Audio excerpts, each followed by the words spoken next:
নমস্কাৰ, মই বিপ্লৱী পুনৰ আহিছোঁ আপোনালোকৰ মাজলৈ এটা নতুন ভিডিঅ'লৈ। ভিডিঅ'টো আচলতে বিহুতে শ্বুট কৰা, এতিয়াহে এডিট কৰা হৈছে। আৰু সকলোলৈ পোনপ্ৰথমে মই ৰঙালী বিহুৰ বহুত শুভকামনা জনাইছোঁ। সকলোৰে দিনবোৰ ভাল হওক, নতুন বছৰটো সুখৰ হওক, সকলোৱে পৃথিৱীখনৰ নিচিনাকৈ নতুন মনৰ পৰা ভাল চিন্তা কৰক, ভাল হওক। আৰু আমিও মাক জীয়েক আজি কণী যুঁজোৱাৰ পৰা আৰম্ভ কৰিলোঁ। ল'ৰাজনী যিহেতু নেকি কণী যুঁজ নাজানে কি বস্তু, এতিয়া তাই অকণমান বুজা হৈছে, যিহেতু নেকি অকণমান শিকাইছোঁ তাইক। তাকে আমি দিনটো এনেকৈ আৰম্ভ কৰিলোঁ আজি। এফালে দেউতাই গৰু গা ধুৱাবৰ কাৰণে চাক ৰেডি কৰিছে।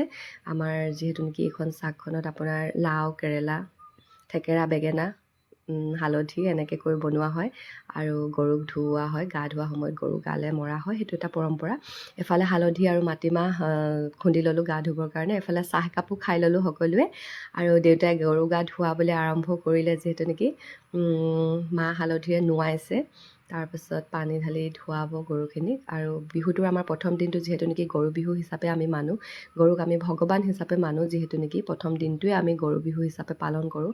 গৰুৰ সুস্বাস্থ্যৰ কাৰণে, গৰুখিনি ভাল সচৰ হ'বৰ কাৰণে, তেওঁলোকৰ স্বাস্থ্য ভালে থাকিবৰ কাৰণে, বছৰে বছৰে ভালকৈ আৰু বাঢ়ি যাবৰ কাৰণে আশীৰ্বাদ বা প্ৰাৰ্থনা কৰা হয় আচলতে।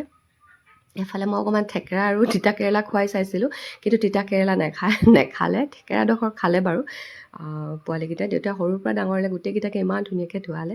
এইফালে বছৰেকৰ বিহুটোত মা দেউতাৰ আশীৰ্বাদ অকণমান ল'লোঁ। সঁচাকৈ মা দেউতাৰ আশীৰ্বাদখন বহুত জৰুৰী। তাৰপিছত আমাৰ খাবলৈ আৰম্ভ কৰিলোঁ। আমাৰ জানেই আজি এটা পৰম্পৰা যে আমাৰ পানী দিয়া ভাত, যাক পঁইতা ভাত বুলি আমি কওঁ। মাক জীয়েক দুয়োজনে মিলি পূৰা খালোঁ। এফালে গাহৰি, এফালে থেকেৰা বেঙেনা ভাজি, এফালে আমলৰি টোপ।